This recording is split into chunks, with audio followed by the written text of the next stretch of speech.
All right, folks, thank you for having me. What a beautiful fall morning to spend together. The first stories were not etched on tablets or inked on scrolls. They were painted on cave walls. They danced around flickering fires, and they were sung under a canopy of stars. With the rise of civilizations, storytelling evolved, right? Myths and legends bloomed. They offered explanations on the cycles of nature and the mysteries of birth and of death. Stories were more than a form of entertainment, right? They were a means of education and a powerful tool for preserving the values and traditions of a culture. Kingdoms rose, kingdoms fall, emperors and queens are crowned. History is made, all because of the power of storytelling. Think about the greatest leaders. What stories did they tell? How did they find their place in history? Think about how we continue to tell and retell these stories long after these leaders are gone. The humble yet divinely chosen leader, the visionary explorer, uniting a house divided, women's suffrage, I have a dream, creativity that inspired the world. Authentic and human experiences expressed through television. Product launches with compelling narrative storytelling. Stories aren't just entertainment. They're survival, their strategy, and their legacy. The tools might have evolved over time, but the human heart is the same. And we're going to look at that today. A young storyteller, as Thad referenced earlier, was born in the late 70s. This little guy grew up in Las Vegas, Nevada. And whenever his parents bought a video camera, an old VHS video camera, he picked it up and started making his own films. This is now in New Jersey as a 8, 10-year-old. Storytelling maybe got a little better, maybe not, but it was clearly a passion. This was my first use of green screen. And some pyrotechnics in this one. You'll see I also made a cameo. But I found that when I entered high school, I wanted to go to NYU for university, explore this as a career. And unfortunately, my family just didn't have the means to do it. And I kind of sort of fell through the cracks. And what do you know? Adulthood happens, right? Might happen to a few of us along the way. And then marriage. I met this amazing young lass from Ireland, and we joined our lives together. And then kids. I like to move it, move it. I don't know if you can hear the sound or not. I like to move it. So do it together. All right, so the sound seems to be working. As you can tell, kids, right? They bring with them their own journey, and my journey has been amazing. But time, man, it flies, right? Time is linear, we all know that. But when you look at it in your own life, it seems to just speed up faster and faster and faster. Show of hands, who's experienced that? Like a day today is much shorter than it was in 1980, right? How is that? Well, I also learned in my life that jobs, they're not really a thing for me. I'm not really a fan of jobs, having a job. I don't know about you, but for some of us, maybe we're not cut from the same cloth. And so I went on my own journey of looking for purpose. I'm just going to adjust this screen because I think we're seeing a touch. Let's see if that solves it. Great. Purpose is the intersection of what you love, what you're great at, what the world needs, and hopefully, can you get paid for it? And in my journey, I had been working some jobs, I'd been saving up. I thought, I'm going to buy a motorcycle. Great purpose in life, right? To buy a motorcycle.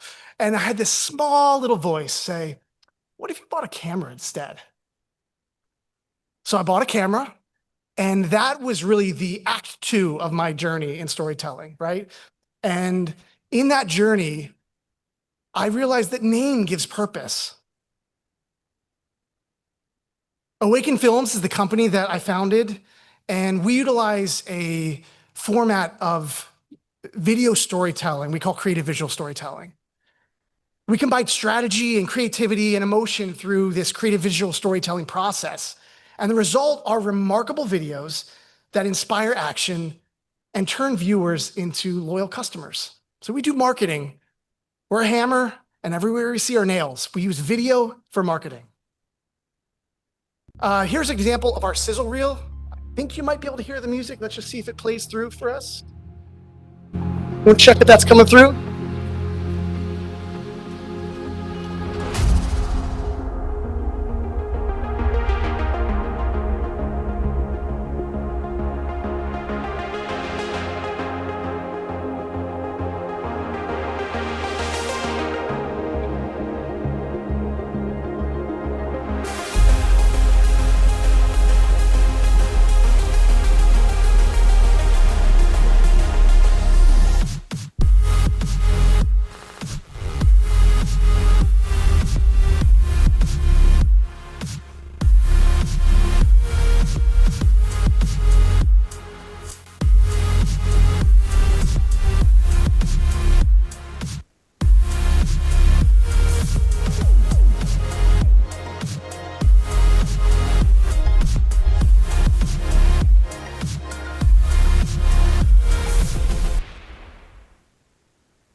Have you noticed it? Stories are everywhere. They're the invisible architecture of our world. They've always been here. They've been shaping beliefs. As we noticed earlier, entire civilizations have been shaped through story. But we're only beginning to understand their true power. And even the business world is beginning to notice, right? There's book after book after book on how stories can be used in business, podcasts. The reality is humans crave story. It's literally hardwired into our DNA. And this is not just a metaphor. Neuroscience backs it up, and we're going to look at that a little bit. I'm going to combine a bit of that nerdy science in this discussion with also some creativity. When we hear a powerful story, our brains release specific chemicals that shape how we feel, how we connect, and how we remember. Storytelling triggers a chemical response through a number of chemicals, but we're going to look at three in specific ones: dopamine, oxytocin, and cortisol. Our brains don't just prefer stories, but they actually crave them, and mostly because of this chemical and this chemical reaction and the hardwiring that we're going to talk about. So dopamine, this is the pleasure, reward, anticipation chemical. Dopamine is known as that feel-good neurotransmitter. It's released when we anticipate something or we achieve something rewarding. And storytellers use this all the time in telling stories. All right, let's look at some imagery that sort of may express dopamine in some of our brains. Obviously, sex sells. We all know that. We've heard it, right? But it's not the image itself. It's what the image promises, right? So it signals a potential reward. There's this evolutionary wiring associated with sexual imagery that equates to reproduction and survival. It also creates curiosity and tension, and it activates what scientists call the novel responses of like something's unusual or different or attractive. Faces, eyes, those micro expressions. We're biologically wired to seek out faces, especially ones that show emotion. Dopamine spikes when we recognize the emotions and as we're preparing to empathize with those emotions.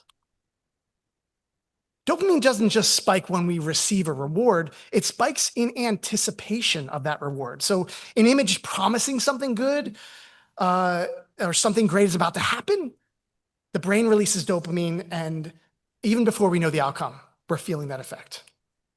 Novelty and surprise.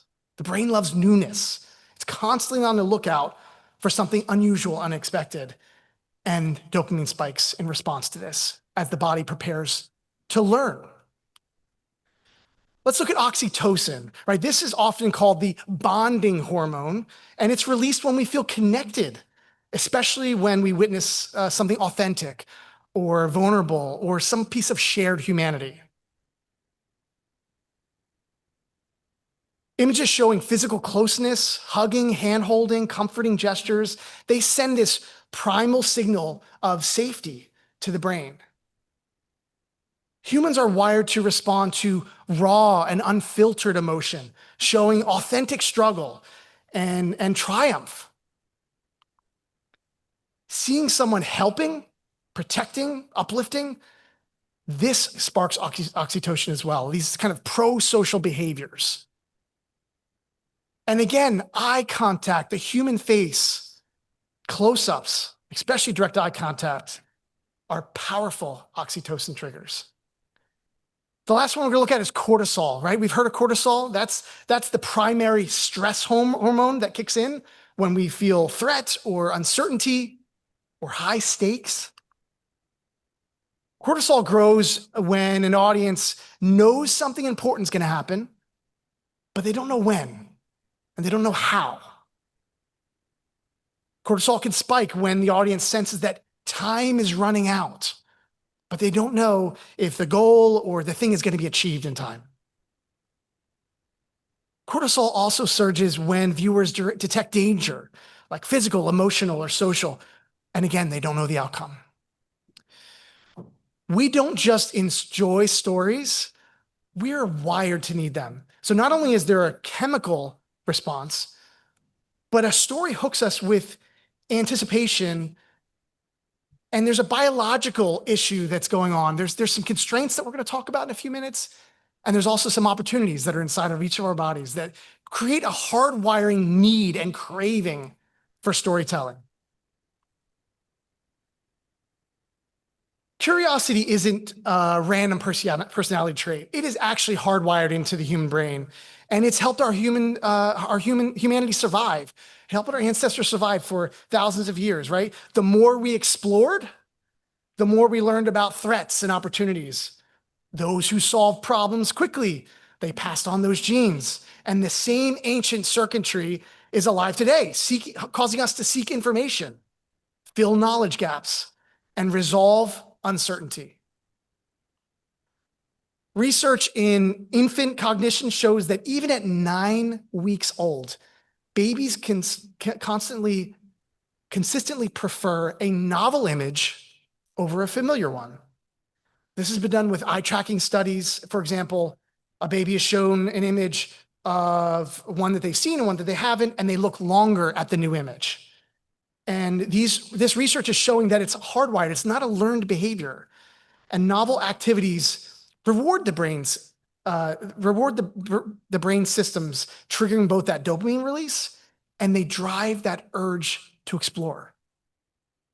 Think about it like an evolutionary tale, right? A new sound could signal danger. Maybe it's a predator, maybe it's a rival tribe. A new object could mean food, poison, maybe it's a tool. A new face might be friend or foe. Research by cognitive scientists like Dr. Paul Harris at Harvard has shown that children between the ages of 2 and 5, they average roughly 100 to 300 questions per day. Shout it out. Any guesses of how many in a total lifespan from age 2 to 5? How many questions do you think a toddler asks? Anybody? Quick guess. 10,000? Anyone else? A million? So somewhere between the two? The answer is 40,000. In that short window, 40,000 questions. Why are they asking all these questions?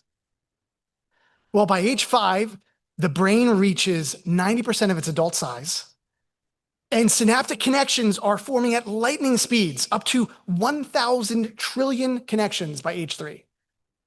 Curiosity drives that exploration, which strengthens those neural pathways and accelerates the learning. George Lowenstein is a pioneering behavioral economist, and he's built his life around integrating psychological insights into economic theory. And he helps us understand imperfect human behavior, as he calls it. Curiosity arises when attention becomes focused on a gap in one's knowledge, he says. The curious individual is motivated to obtain the missing information to reduce or eliminate that gap. We're going to talk a little bit about that. In one of Lowenstein's classic studies, He showed participants blurred or cropped images of animals, just enough detail to recognize something, but not quite enough to know exactly what it was. When viewers saw this incomplete information, their brains became spontaneously curious. In fact, they were hooked up to brain scans. And the neural imaging of these individuals showed increased activity in the striatum and the prefrontal cortex. These are areas that are linked to what? Dopamine release, right? Those reward, anticipation, decision-making centers of the brain. The natural conclusion of these findings is that the less complete the information, the stronger the urge to resolve that uncertainty. Interesting, right? It's like counterintuitive. This is why your brain leans in when you see, say, a half tiger's face or a blurred silhouette. Your prediction machine is scrambling. It's trying to complete the picture. Curiosity creates cravings to know the answer. These neural mechanisms explain things like why toddlers ask 40,000 questions between the ages of 2 and 5. It also explains why we click on headlines that say, "You won't believe what happened next."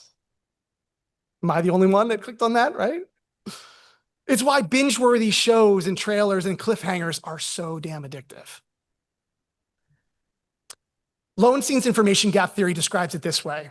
Curiosity arises when we perceive that gap between what we know and what we want to know. Your brain essentially runs this comparison. It says, I recognize part of this image, but I can't completely identify it. And then dopamine spikes when that gap is detected. And that dopamine causes us to want to close the gap, close the loop, right?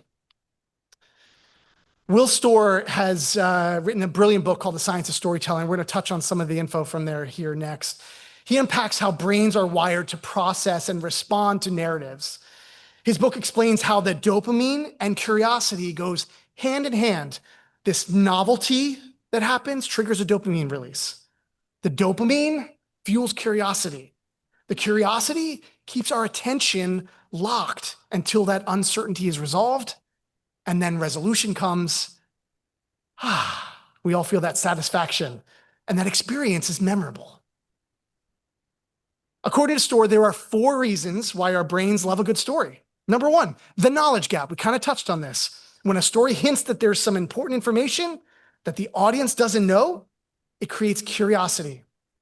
And our brains are wired to seek closure so that we can fill that gap, right? For example, a character receives a mysterious letter, but we don't know what it says. We don't know who it's from. Number 2, the explanation gap. This occurs when something unexpected or unusual happens. And we want to understand why. Humans hate that ambiguity of what's going on, why is this happening? And we stay invested until we get that explanation. For example, a company suddenly skyrockets in value overnight. How? Right? This might have even happened in John's life as he's looking at the stock market. The outcome gap. Right? We know something's at stake, but we don't know how events will turn out. Suspense keeps us locked in. For example, a student applies to their dream school. Will they get accepted? Will they be rejected? How will their life turn out? And number 4, the perspective gap.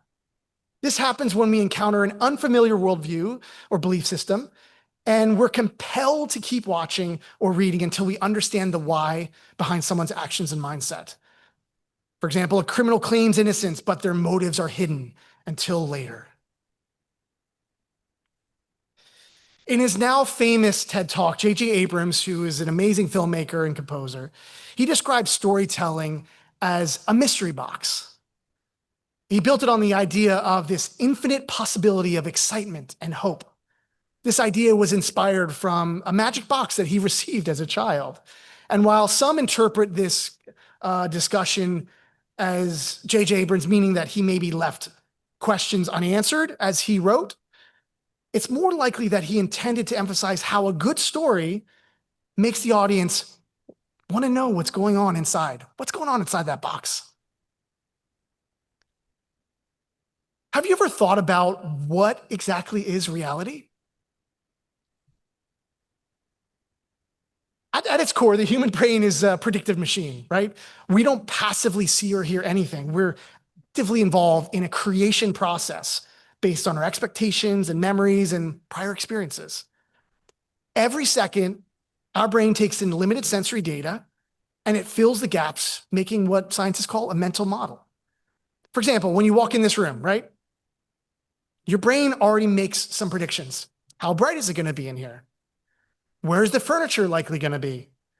What voices or sounds or noises are there going to be in this room? Who might be present based on context?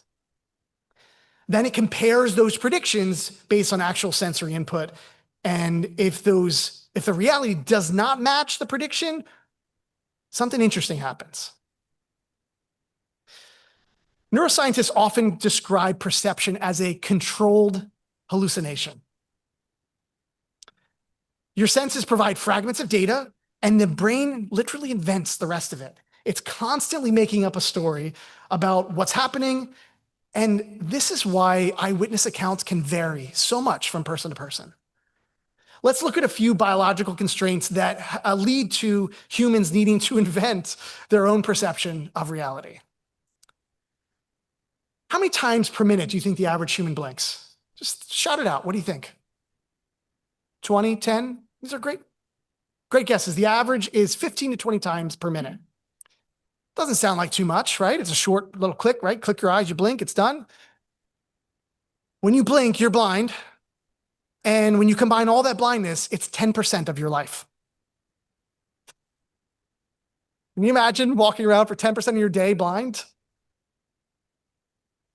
Let's try a quick experiment for folks. If you don't mind, hold your thumb out in front of you. And at arm's length, I want you to look at your thumbnail, right? As you focus on that thumbnail, it might be a little tough if you've developed presbyopathy like I do. My eyesight's kind of getting worse with age.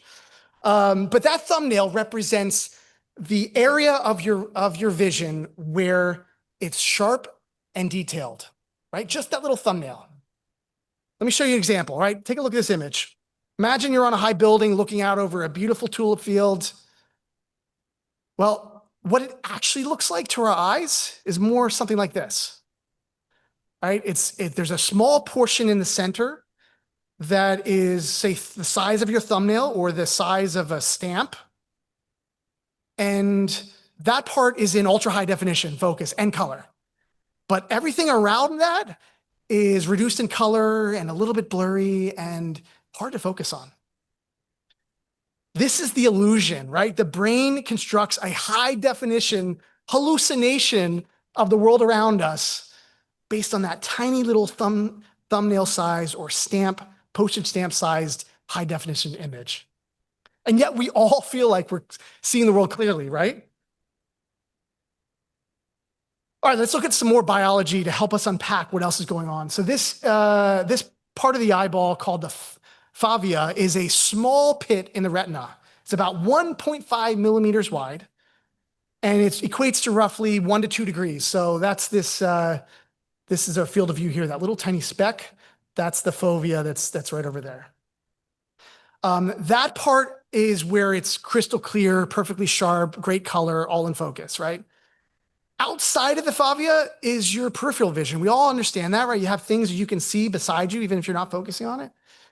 But the cone density drops sharply, creates color issues. And the fascinating part is that even though your peripheral vision doesn't register much in the way of color and things are a little bit blurry, your brain fills it in. It fills it in based on what your fovea has just scanned a moment ago. It fills it in based on your memory of the environment. And it fills it in based on your expectations of what should be there. Here's a little test as well, right? If you focus on, say, where the words say eyes here, right? Everybody looking up front, focus on that nice and hard. And now, as you're looking straight ahead, try to read something that's on your right. Try to look out the windows. Keep looking straight ahead. Try to look out the windows and tell me what color the car is that's passing by outside. How many trees are out there?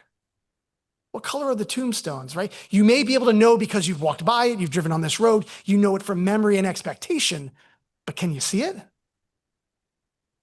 Your perception of a fully colored and detailed world is simply a reconstruction that is not direct reality. This is a little test that the folks at home can try, and maybe when you get home, you can share it with your grandkids, right? You put an X and a dot on a piece of paper, super tiny, not as big as you see here. Make them about 2 inches apart. Close your right eye and stare at that X. And as you pull the paper out, you get to about 12, 15, 18 inches, you're going to notice something really interesting. That dot disappears.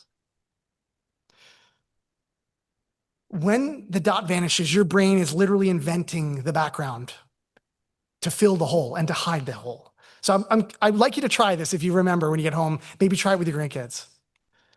The fact that each of us has this natural blind spot is due to an area of the retina that has no photoreceptor cells.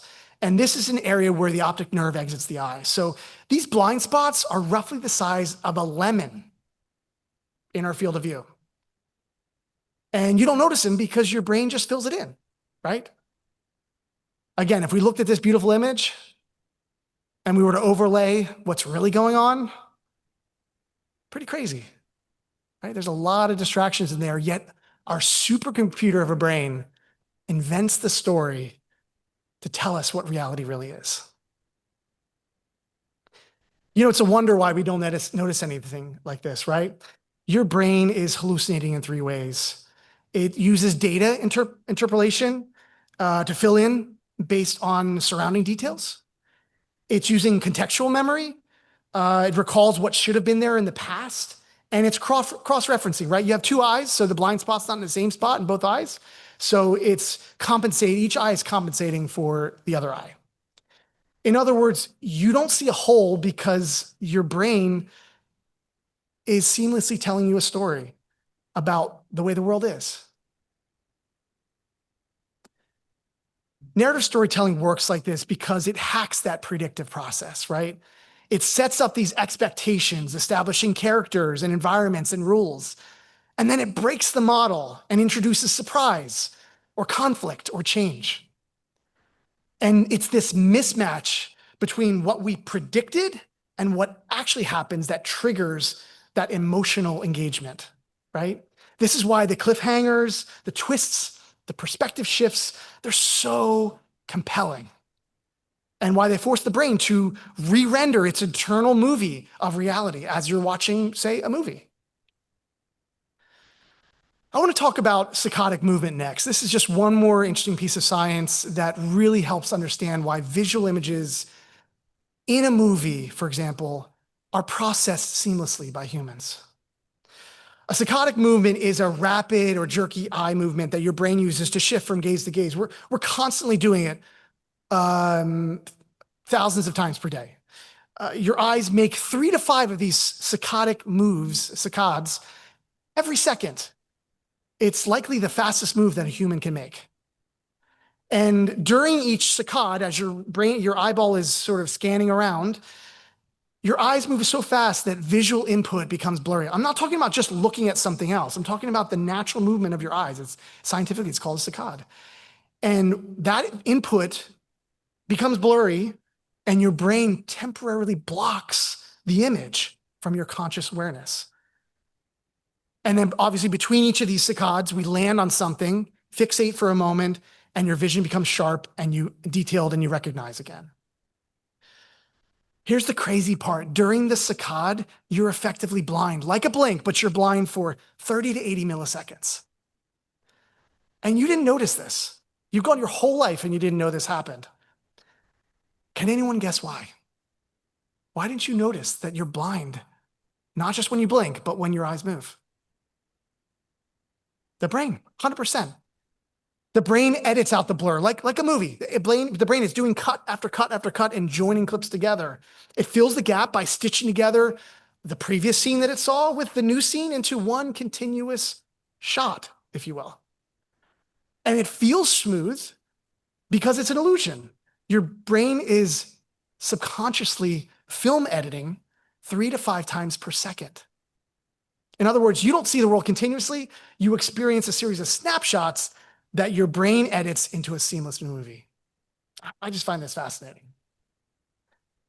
This guy's called Walter Murch. He's a film editor and director, and he describes his editing philosophy as a cut or a film edit should happen when you would naturally blink if you were there. He paints a picture of a movie theater full of viewers, and that they're all blinking at the same time when his edits are happening. Now, it's not exactly true, but his philosophy rings true when you think about how the eye and the brain react to these blind moments. Saccades explain why creative visual storytelling works, right? It's these cinematic techniques feel natural to human beings. In film, we can jump from a wide shot to a close-up, and the audience rarely notices. The brain has already been used to stitching those visual gaps together in saccades, and right, the cut feels completely invisible. Filmmakers mimic the saccadic movement when making edits, directing the viewer to sort of read the code of the storytelling world. In the early days of cinema, most directors and filmmakers would just film a wide shot. Like, we need to see everything. We need to understand. If we're watching someone ride a bicycle, we need to see the full shot of their head to toe. They get on the bike, they pedal, and they move along. As storytelling evolved, this is a filmmaker called Vertov, a movie called Man with a Movie Camera. Filmmakers began to realize they could use rapid cuts and dynamic close-ups. For example, here, machinery and wheels and city life. And they realized they don't need to show the entire subject, right? They can tell a story with pieces, parts to a whole, just like our brain does with natural eyesight. In this clip by a Yugoslavian filmmaker called Vorkapic, he uses highly kinetic imagery to create stylized montage. He compresses time, he heightens emotion, he creates psychological impact through overlaying all these various images. And film editing at its highest, it isn't about showing what happens. It's about making the audience feel something. After the discovery of how to use montage and compress time and amplify emotion, filmmakers like Hitchcock weaponized it. They cut super fast, they fragment reality, and suddenly our brain is filled with horror, even though we're not seeing what we think we're seeing. Now, I have a little bit of a disclaimer. I have two clips coming up next. One is from Psycho. It's 20 seconds long. I've removed the sound. I've also edited out some of the more graphic parts. If you've seen the movie, it's emotionally graphic. It's not physically graphic. It doesn't show anything. There's never even a slice, but just a heads up, that's coming. If you're not interested in seeing it, close your eyes for the next 20 seconds or so.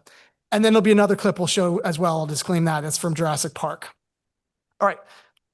Hitchcock uses these dynamic, rapid rhythmic cuts to add psychological tension and audience manipulation, right? There are 78 different camera setups in this sequence, 52 cuts, only 40 seconds of screen time, and there's no actual violence shown. You don't ever see a knife piercing anything.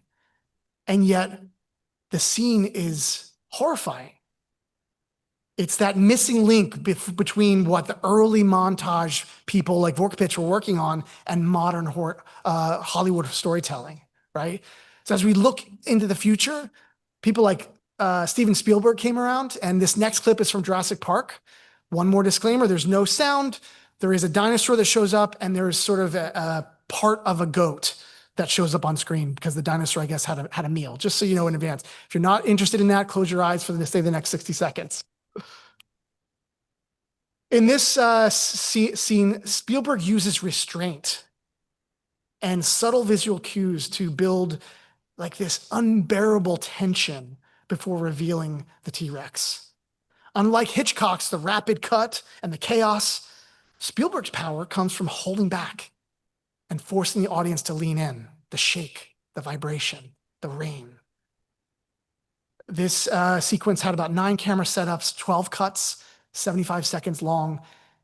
And if you watch this with sound, it is horrifying, even though there's no dinosaur shown until the very, very end.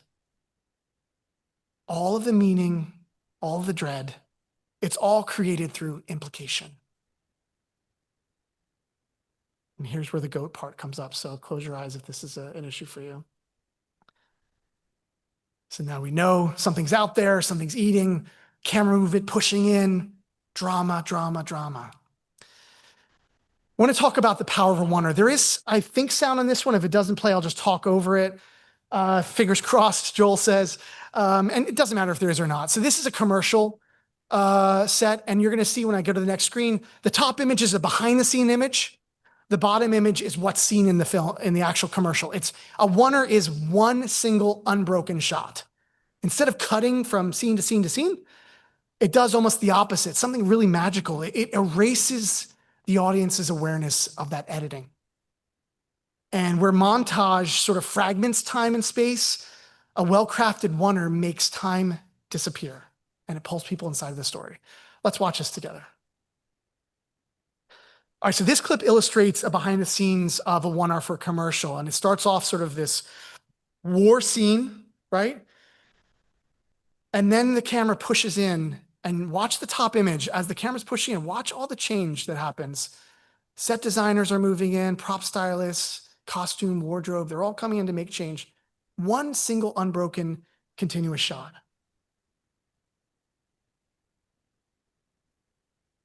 In the unbroken shot, our brain slips into something closer to like a state of flow. Dopamine still rises in anticipation of what's coming, but we don't have that same reset. Isn't that amazing? Look at how they changed that in one shot. I don't even know what the commercial's for, but I thought it was profoundly impacting. This image sort of illustrates the kind of editing rhythm and neurochemical spikes that we talked about in the beginning, right? In a 90-minute feature.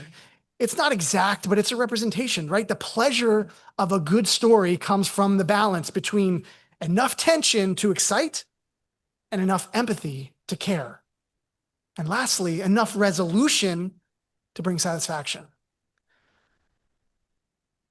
Let's talk about color for a moment. Color doesn't just decorate a story, it helps tell the story. It bypasses logic, it talks directly to emotion, and it writes itself into our memories. Obviously, color means things to different people in different ways. This image is going to be too small for you folks to see exactly, but colors like yellow might elicit joy or serenity in the light yellows. Orange might be warmth or anticipation. Red might be anger or rage or passion. You can see how colors sort of represent things, right? And within 90 seconds, our brain registers a color. Almost before you can see what's going on, you register that a color is a color. And it attaches meaning and emotion to that color, right? Dopamine spikes when there's a bright, vibrant color. Cortisol rises with those dark reds. Oxytocin flows with the warm hues that evoke safety and trust. Filmmakers use color all the time, right? This is Schindler's List, a clip, just a screen grab from Spielberg's pop of color, just a pop of red to pull the viewer's focus. Tarantino uses yellow for both practical and creative reasons, right? Movie fans recognize the yellow tracksuit from an homage to other like kung fu fighting films, right? The Matrix, the Wachowski brothers, they utilize green. And it's that inspiration from the original monochrome digital screens that we might have grown up with business or in our childhoods, maybe business for you folks, childhood for me. Blue is used in this film called Minority Report to reflect like a dystopian, harsh, sterile world. The filmmaker Koran uses black and white in a film called Roma to capture that realistic stream of consciousness style and the nature of memory as he focuses on his stories. Do you guys remember this? You know, color's subjective and it's based on interpretation. You remember the dress fiasco? So in 2015, this image of a dress went wildly viral and people couldn't agree. So by show of hands, is the dress blue and black? Raise your hand if it's blue and black or gold and white. Ready? Blue and black, raise your hands. And white and gold, raise your hands. So not everybody raised their hands, but I can say it's roughly 50-50 in the room right now. Millions debated this online and even scientists got involved and it became like this cultural phenomenon.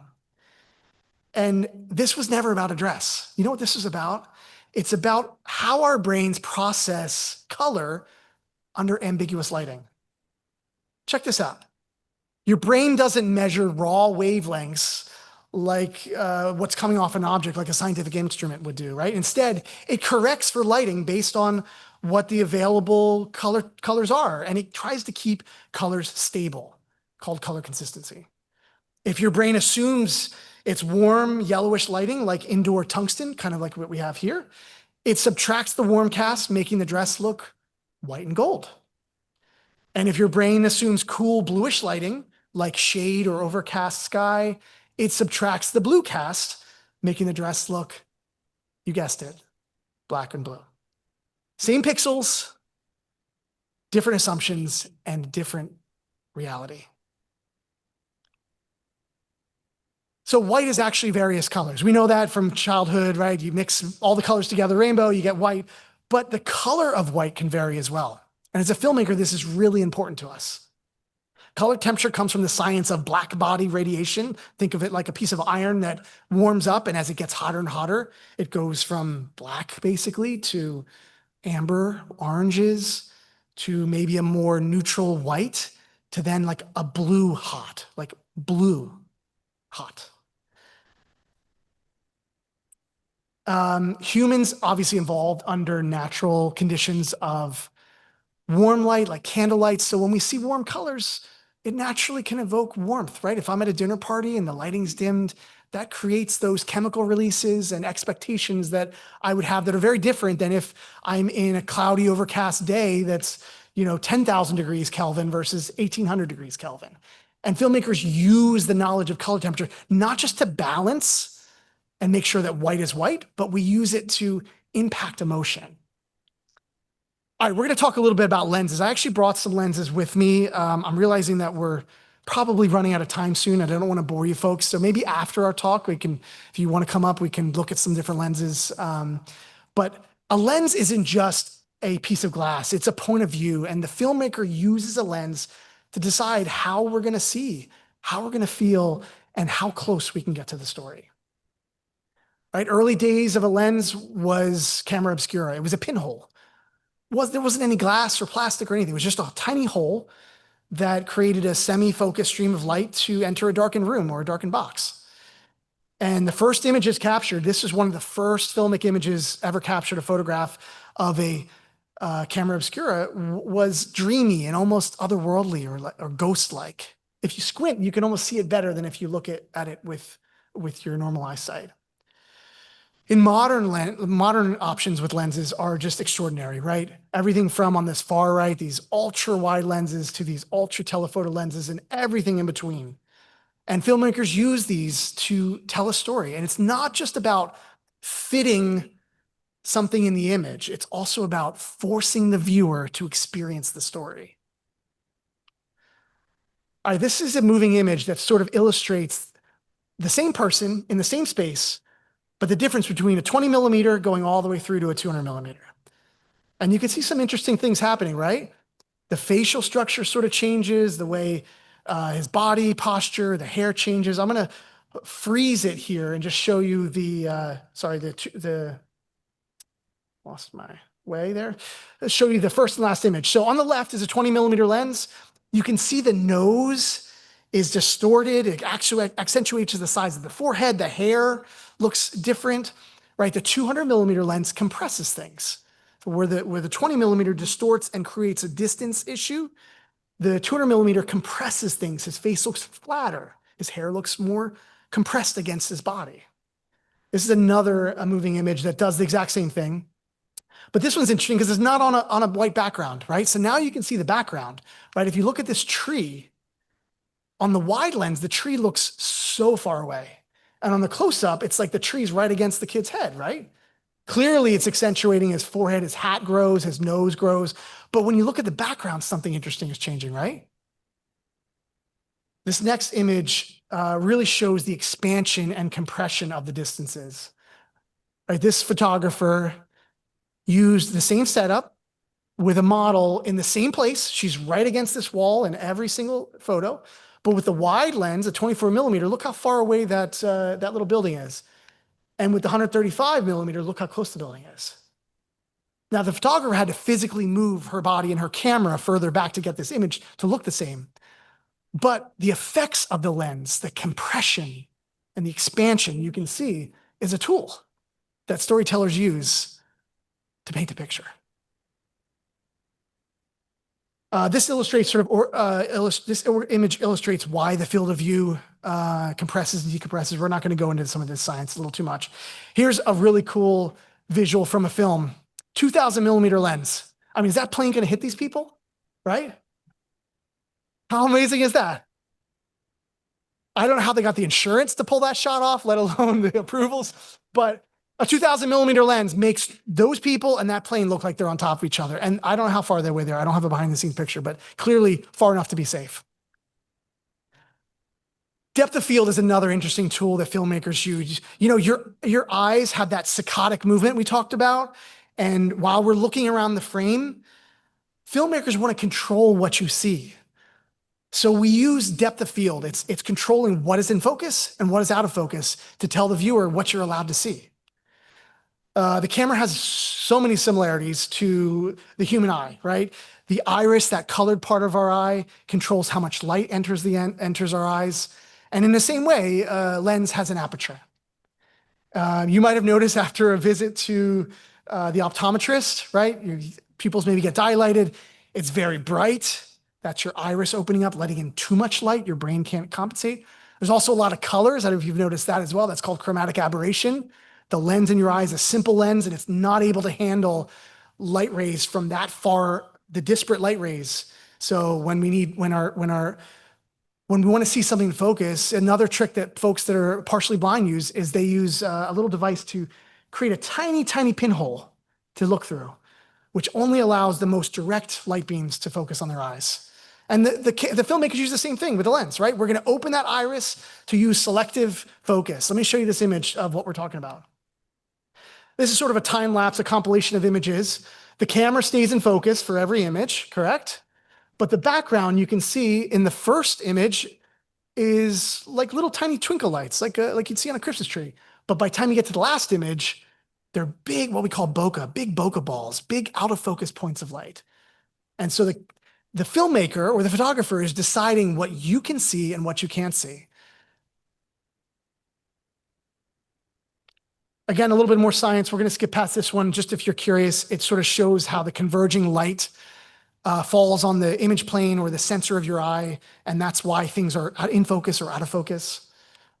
Here's a quick image set, right? The same exact photo with a wide aperture. We would call f3.5 in the top left. And then the bottom right is f22.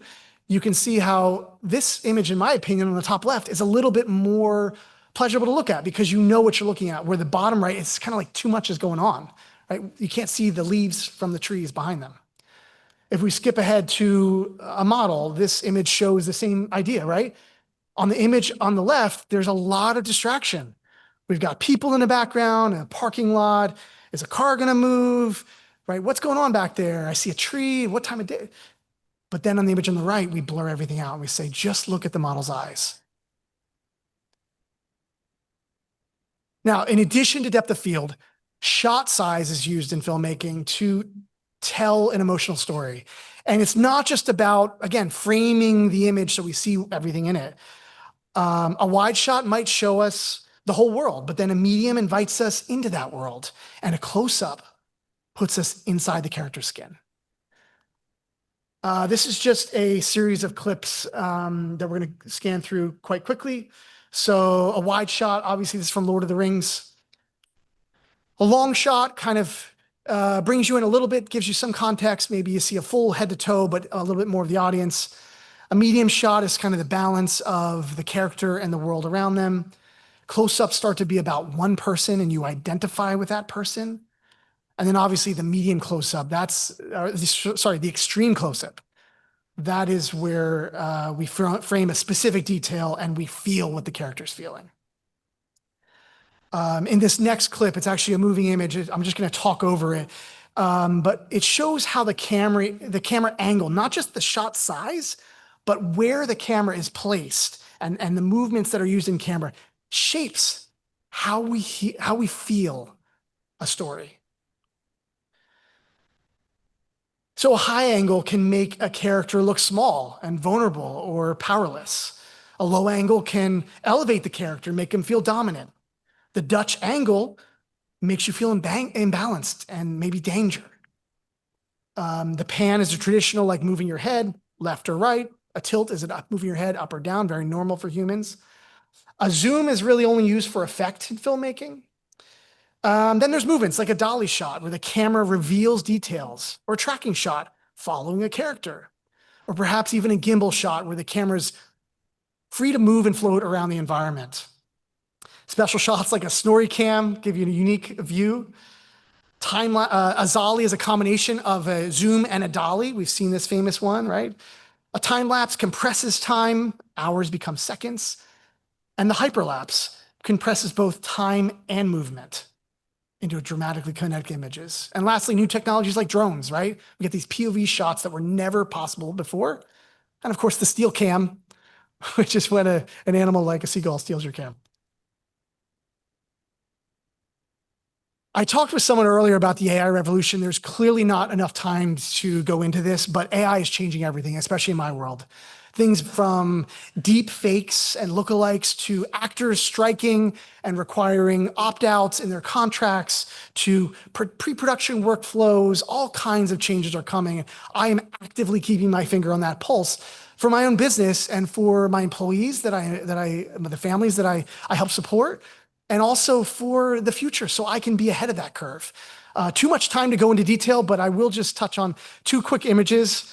This is an AI-generated shot of what gold mining might have looked like in the 1800s. Like, fascinating tool. I mean, we would have never, ever been able to see what that could look like 200 years ago. And this is, I skipped the other one. I removed it, but I had another shot of the prehistoric era. Okay, let's talk about keeping things in perspective. You know, with all this information, with all this control that we have, I try to remember a couple small things. You can't change your past. Others' opinions don't define your reality. Positive thoughts cultivate positive actions. Overthinking a problem is not going to solve the problem, and we're never going to make everyone happy, right?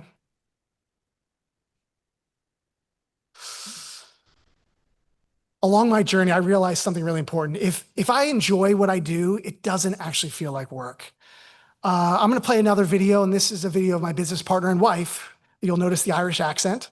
And she's walking through. We have a studio and a building in New Jersey here where we operate our business. And assuming the sound works for everybody, it's about 90 seconds. Joel's got his fingers crossed. Let's watch this About Us video. This doesn't happen overnight. It takes a lot of creativity, planning, and teamwork.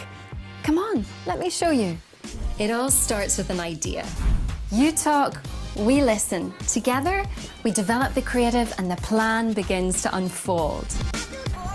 Clients come to us because they want to stand out from the clutter.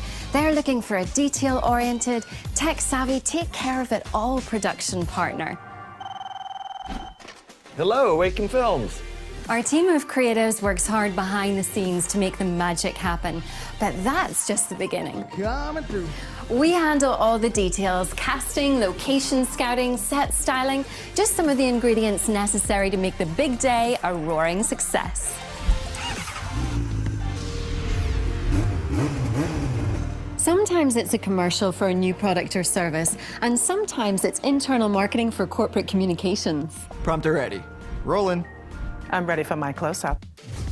No matter your marketing goals, regardless of how wild your idea might be, at Awaken Films, we can handle just about anything. No problema. I'm very blessed to have an amazing business partner and a really fun vocation, right? It combines the nerdy stuff that we've been talking about, the science and the technology, with creativity and heart stuff. I'm an empath. I love feeling things. I love helping people to feel things. And I just want to take maybe 3 minutes to share a little bit about my business as we close things out. I use creative visual storytelling to create a business around commercial storytelling. So we create commercials for companies that you would know and you have seen before. You might have seen our stuff on TV. We do photography.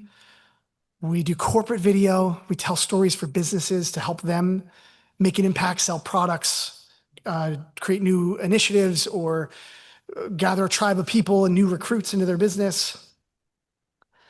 And we do corporate photography as well. And we do social media, right? So a lot of these visual contents have been repackaged for the smaller screen. And we've been fortunate to work with some amazing people in some amazing places. And as you saw before, we have a little studio in Madison, New Jersey, just down the road. I'm going to push play on this video and just invite you folks, if you're in Madison on Main Street, come by, come see me, come visit.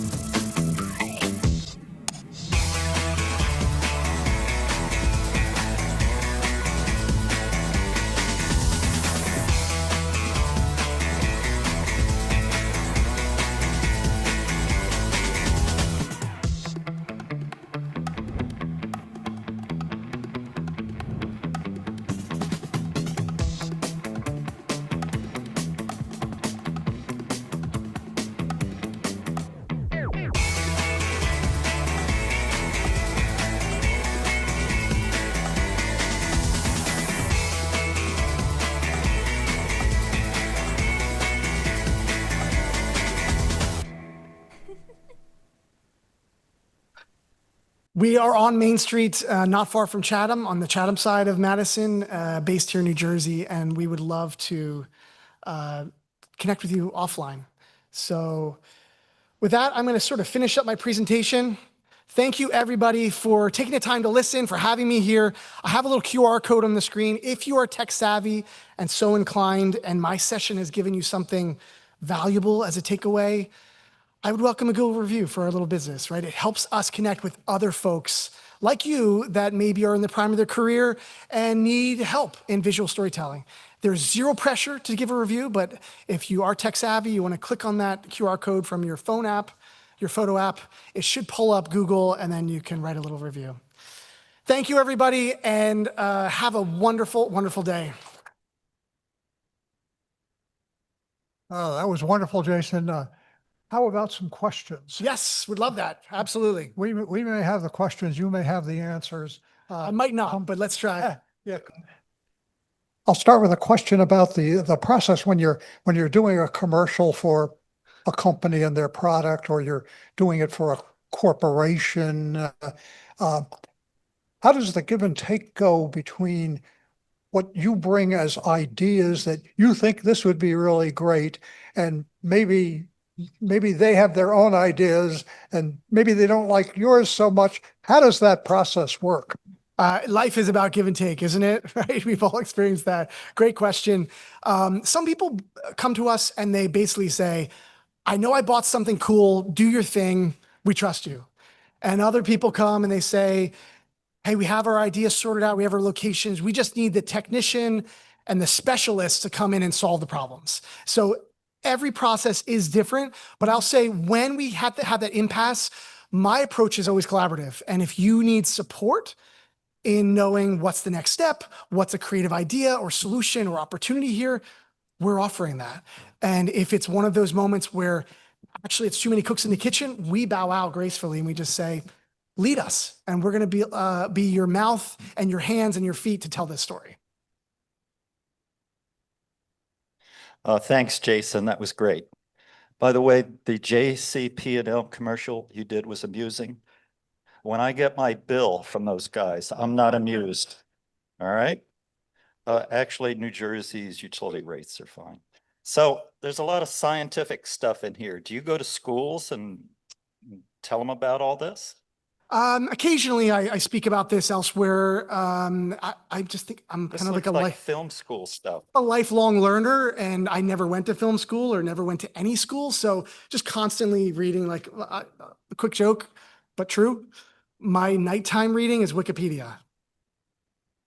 I don't know that it's all true on Wikipedia, but I just love nonfiction and learning. You need a life. I need a life, exactly. So your clients, it sounds like you're high end. You aren't on TV filming these guys that sell cars in Wayne with him and his kids and all this. So your clients must have some revenue or some right? Absolutely. Our budgets come in all shapes and sizes, but we probably are further away from what would be on the scale, right? If it's a spectrum, there's maybe like the college kid that just got a little mirrorless camera, and then there's the filmmaker in Hollywood. We would not be on the college kid side, but clearly we're not Hollywood filmmakers. So people come with us, they typically have a budget and they know the value of what we do and people like us do, and they can return on that investment, right? What we do is not smoke and mirrors. We're telling stories that sell products, that raise money. We work with a lot of, it's not mentioned in our proposal, my presentation here, but we actually work with a lot of nonprofits and give discounted rates to nonprofits to raise money. We've raised millions and millions of dollars through video storytelling. So there's a return on that investment, to your point, but probably not the right fit for some, but those that know, we're the perfect fit.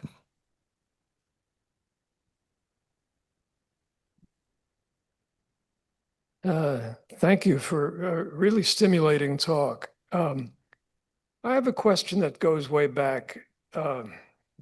Years and years ago, people talked about subliminal messaging and subliminal content. Could you give us some appreciation of where that stands today? Is it being used? What do you think of it, and so forth? Yeah, great question. I am not an expert on subliminal messaging or subliminal content. It is a thing, though.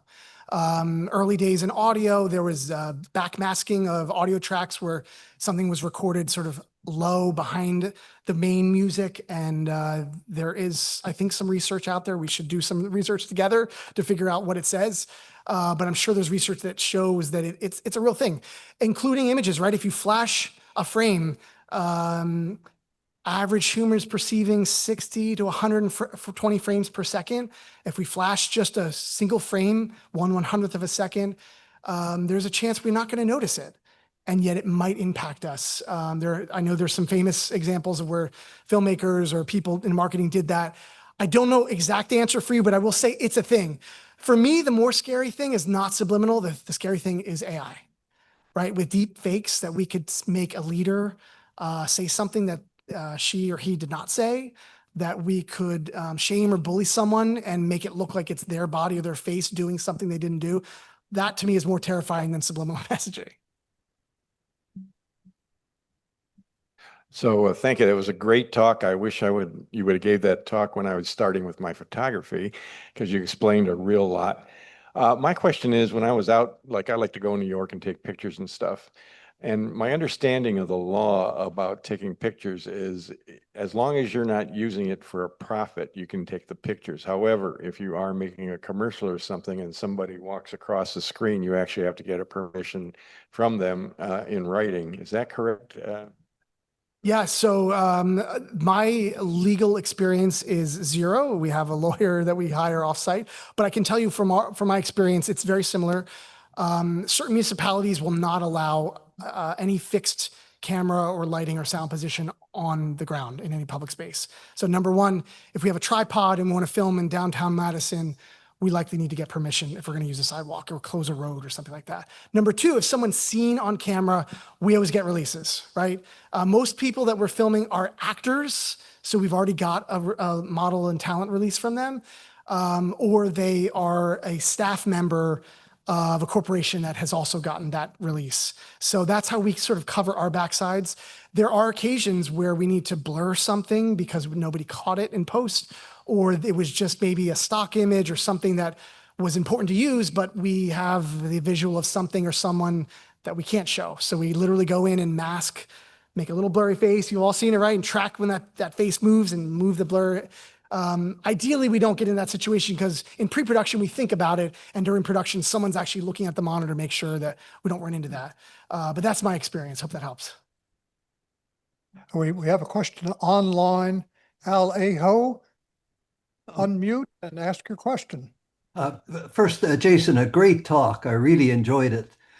The question I have is, do you have any thoughts on what characterizes movies that win Academy Awards from those that don't?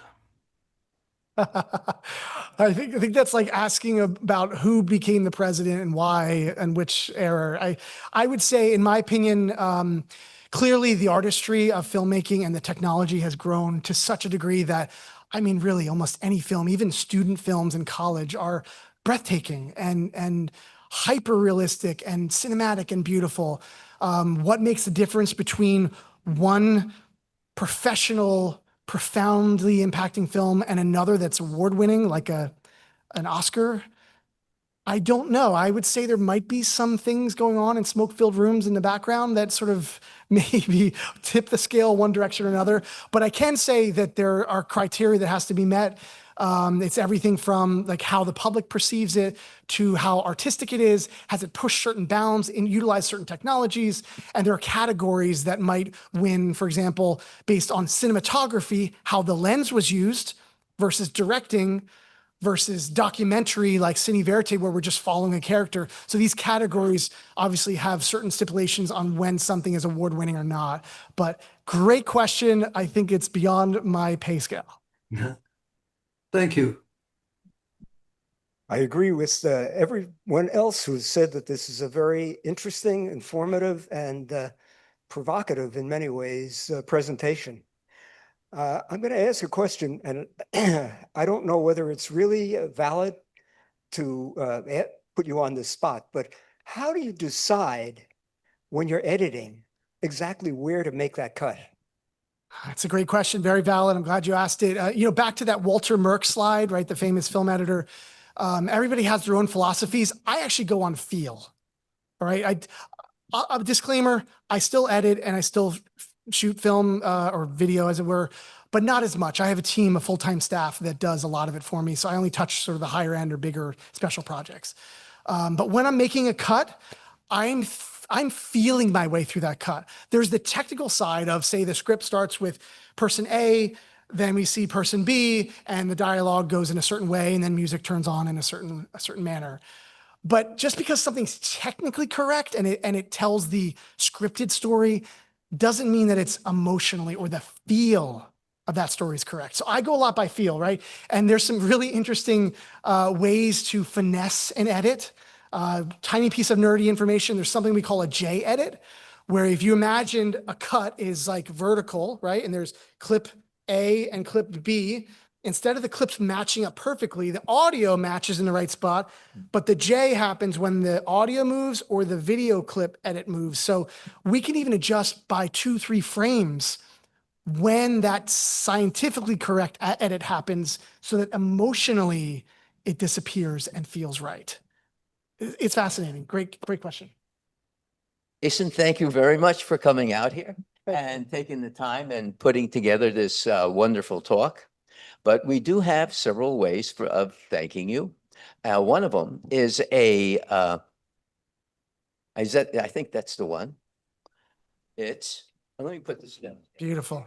There. It is a Summit Old Guard certificate of appreciation. Now, we have an orchard here. Orchards have been very popular in Summit. In the late 1800s, in 1887, two partners started an orchard business. They collected up to 10,000 orchids from around the world, and it made Summit like the center of orchids. So we propagate the orchid likeness. However, this is a certificate of appreciation to you, and we hope you enjoy it. And we have a second way of pleasing you. It's the Summit Old Guard salute.